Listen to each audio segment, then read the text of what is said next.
up, fools? How's it going? Today we're going to talk about what it's like to do a real Hollywood photo shoot. Let's begin.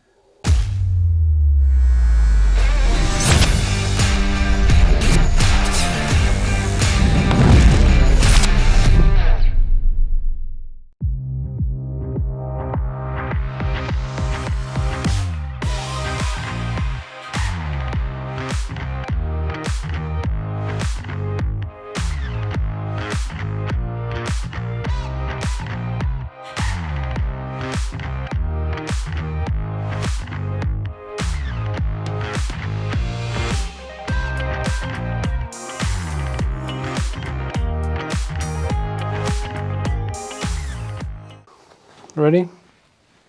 My hair look fine? Yeah, like a beautiful princess.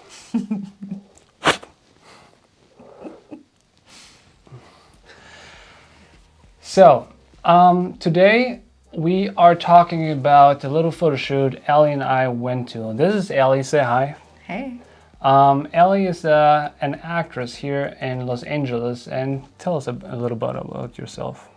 I'm an actress and producer. I've worked in a myriad of different movies, but I really enjoy the horror genre, so that's what I've been focusing on this year.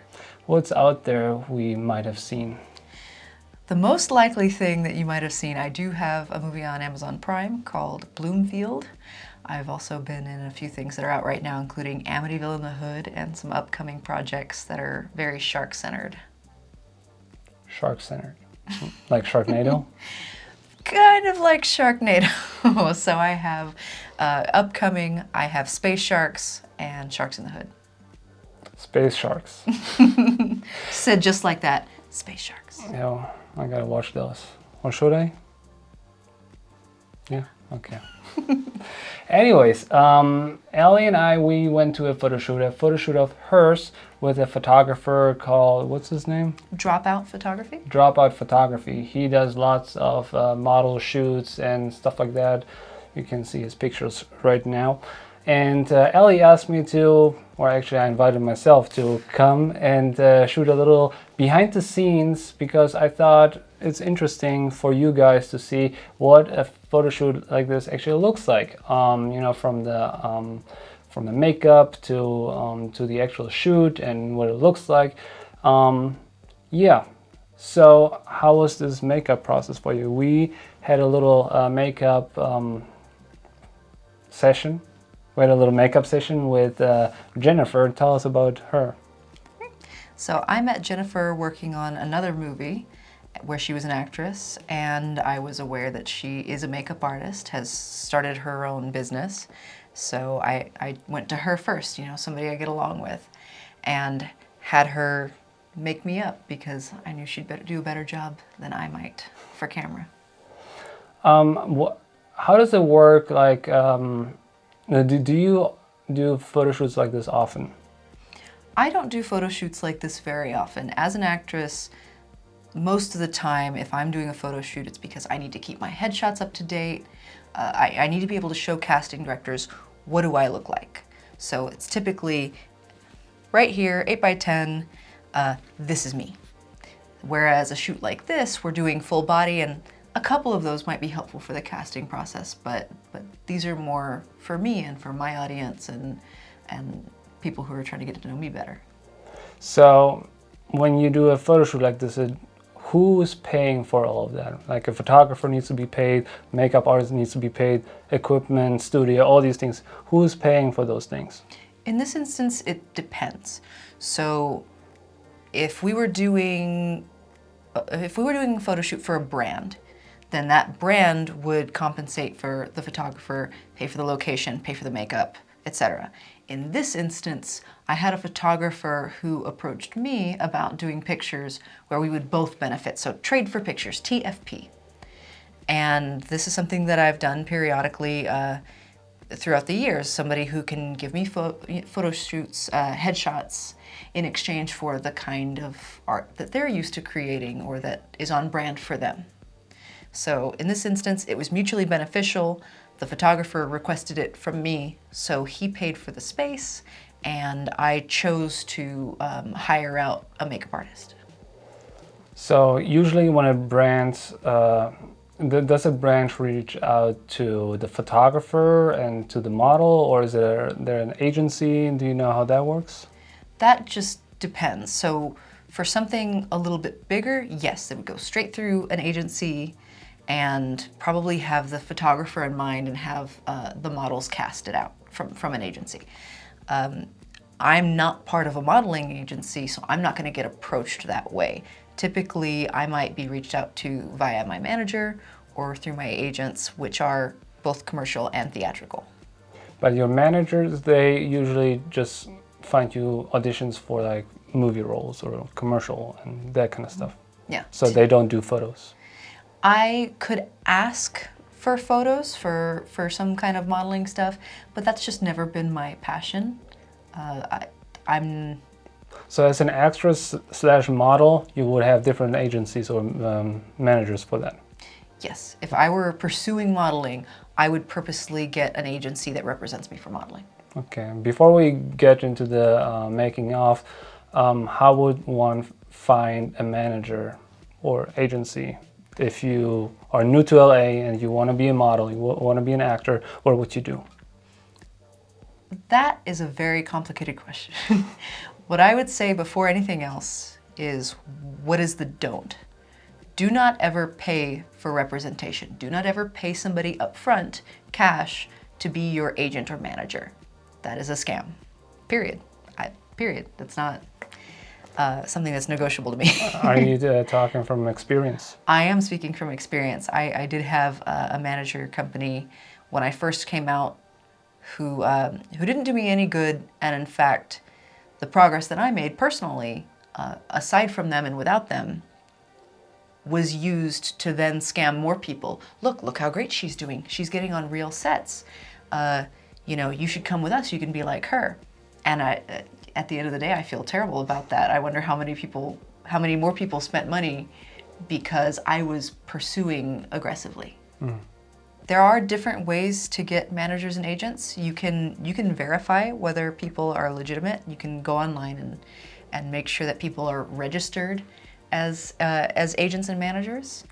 And the way that people used to do it would be to look at certain pages at Samuel French bookstores. I think it's done a little bit differently now. Now you can find everything online.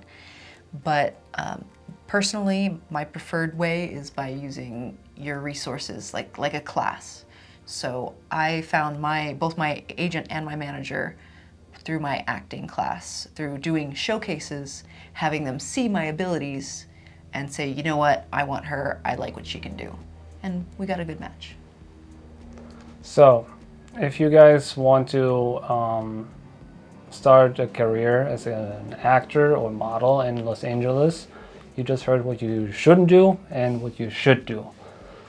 And about this photo shoot, you say you don't do that very often, so you reach out to Jennifer, and I shot a little interview with Jennifer. You can listen to it right now. My name is Jennifer Bropher, and I'm a makeup artist. I do makeup for beauty, special effects, film, and television. I love makeup because it allows me to express my creativity in a really different way. I just got into makeup. I was previously a producer, actor, and now I'm on behind the scenes as a makeup artist, and it's been really fun. I still do filmmaking. I still do filmmaking, but I am focusing more on the makeup now, and I'm really having a lot of fun with it. Tell me about your cats. My cats are Wally and Louie. Wally is the white and brown cat. Louie is the tuxedo gentleman, and they are Scottish folds, and they are my little assistants. So they like to help me around the studio and provide encouragement for me, and I just love them. Okay, last question. Where can we find your work? How can we book you? Oh, well, I'm on Instagram, rightface_MUA, and I have a website, jenniferbropher.net/makeup. And yeah, feel free to book me. Yeah, so after the makeup session, how is it for you? Because when I was recording you, getting your makeup done, I feel like that can be very exhausting to sit there for like an hour and not move. How is that for you? Isn't it also uncomfortable when someone is like touching your face all the time? It's something that takes getting used to. So I've been around long enough, I've done enough film and television that that's not a big deal for me, but for some people they can get really antsy. I've been fortunate enough to be able to be on sets where I'm getting prosthetics.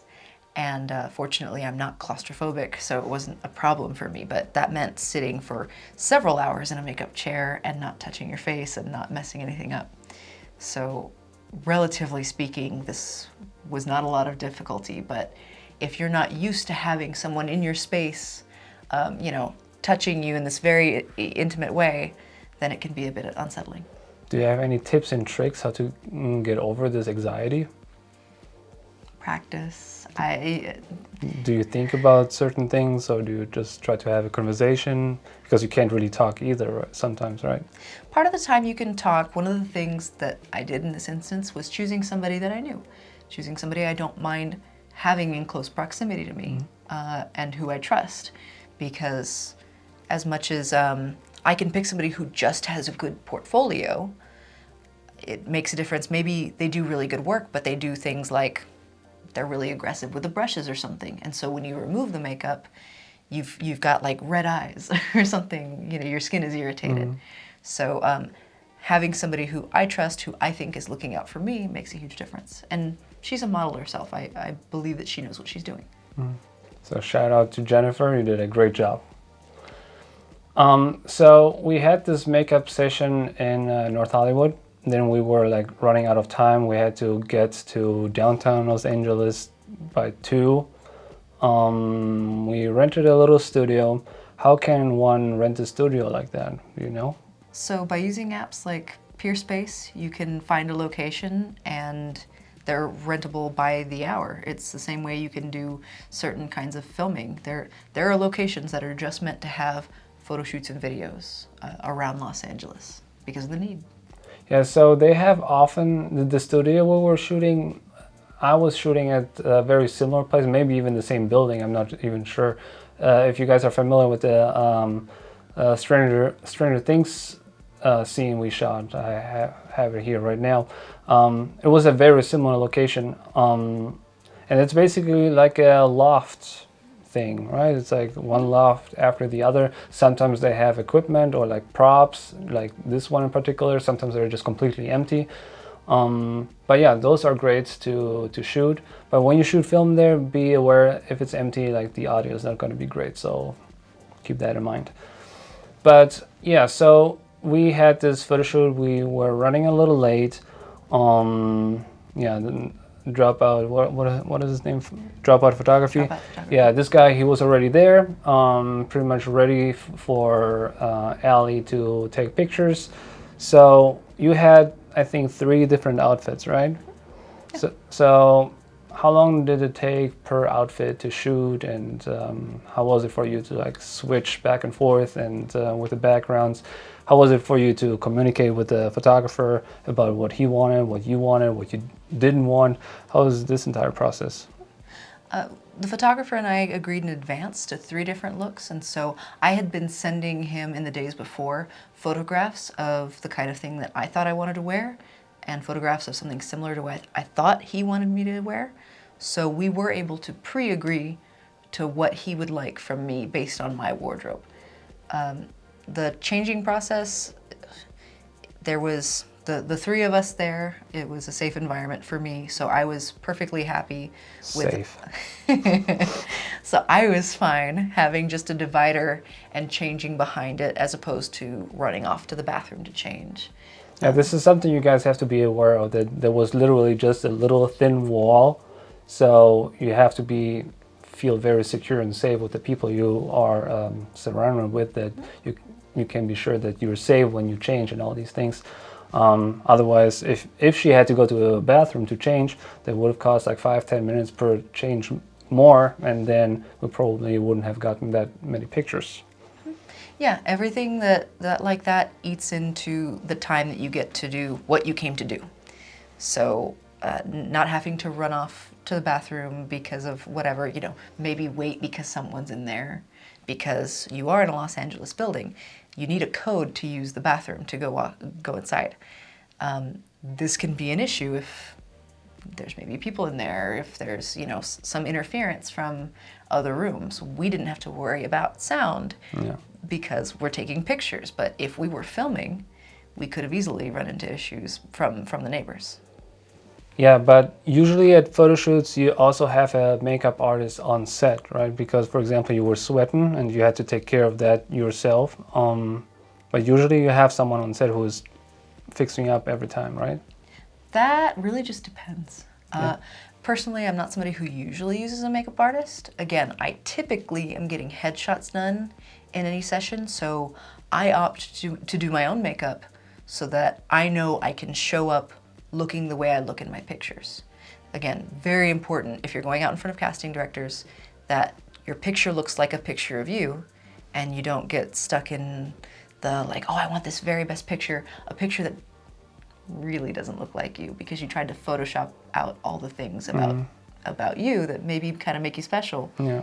But you think of them as defects. Yes. Yeah. So that's something that can mess with actors sometimes. Going into rooms and that's you? Really? 10 years ago? So yes, typically I do my own makeup, and so it is maybe just me and the photographer. If I had paid more maybe to have Jen on set with us, then she would have been able to adjust my makeup per look, check, make sure I'm not sweating. She would have come and moved my hair at times when that was becoming an issue. It was getting in my face. So it's nice because this was the first time I worked with that photographer, and he was very sweet. He was very professional the whole time.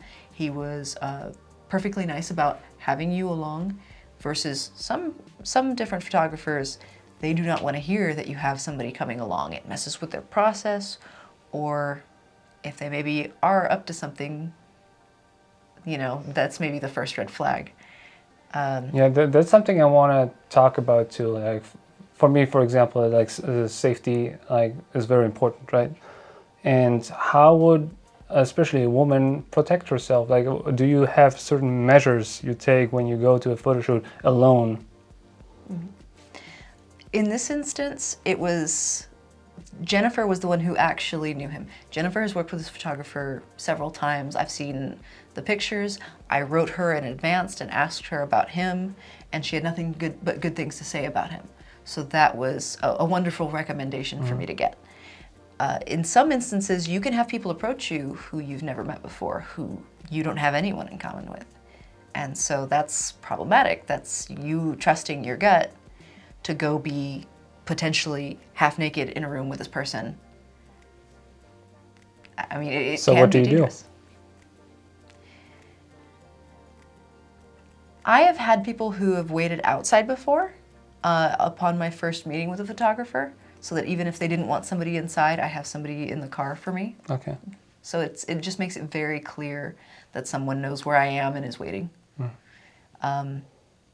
I feel generally a little bit more safe around men, both because you know, I'm just not a small girl. You're stronger than me, guys. I'm pretty strong. So generally speaking, I feel comfortable defending myself.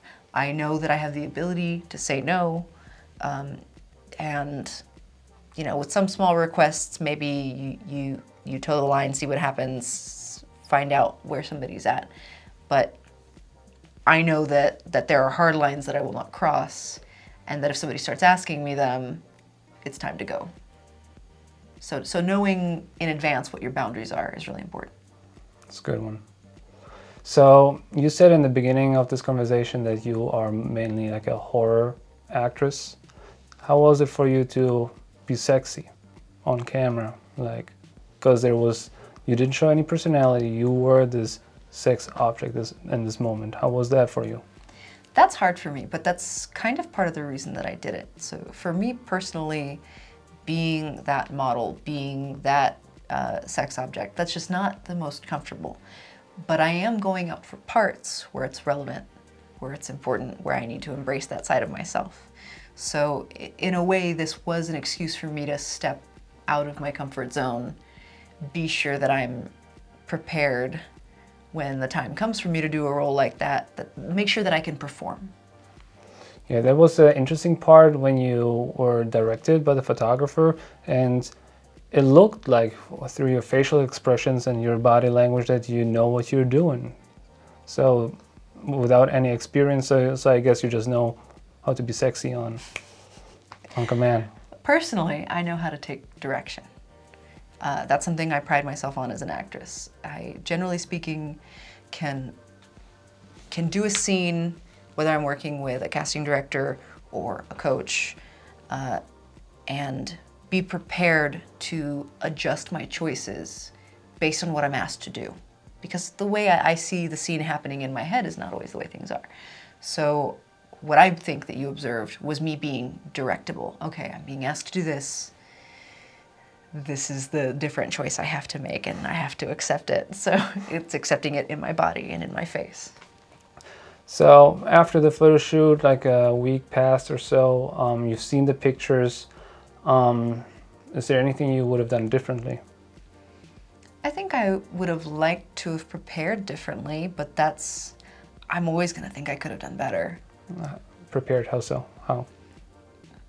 I would have preferred it at a time where I could have focused on my nutrition and my workouts more. But it was what it was. I have a lot of auditions happening. I have to prioritize acting. And so if I'm running on very little sleep and trying to just have enough rest that I can look halfway rested and can hear the direction that's being, stated to me, then you can only have so many priorities, right? So I prioritized my auditions and getting enough rest for that audition or for that photo shoot so that I could do the best with my body as is. Again, I'm always going to be a little bit of a perfectionist. I'm always going to think I could have done a little bit better. But I also know when to shut up and just do my job. Yeah, I mean, you knew this photo shoot is going to come up and within a week or so. So there's not really that much preparation you can do, right? Yeah, I mean, I tend to, I just have a way that I habitually prep for things like this that I wasn't quite able to do. But again, I still got some really nice pictures out of it. You look great. It was very difficult to shoot the behind the scenes with only one hand available, but masturbation joke. But yeah, anything else you want to share? Any cool projects coming up you want to let my people know? Mm-hmm. I mean, not specifically. Yeah, we're gonna do a bunch of really cool stuff this year. I feel like I'm gonna have a lot of projects to show soon, and all you can do is watch. Fuck yeah. Allie, ladies and gentlemen, thank you so much for being here. And now you can let my people know to like and subscribe and comment and doing all these things. And go. Oh, you should like and subscribe and comment. All those things. Do for more this. Yeah. Merch is coming soon. Probably not. But it's planned. Do it for the beanie. Do it for the beanie. Later. Yeah.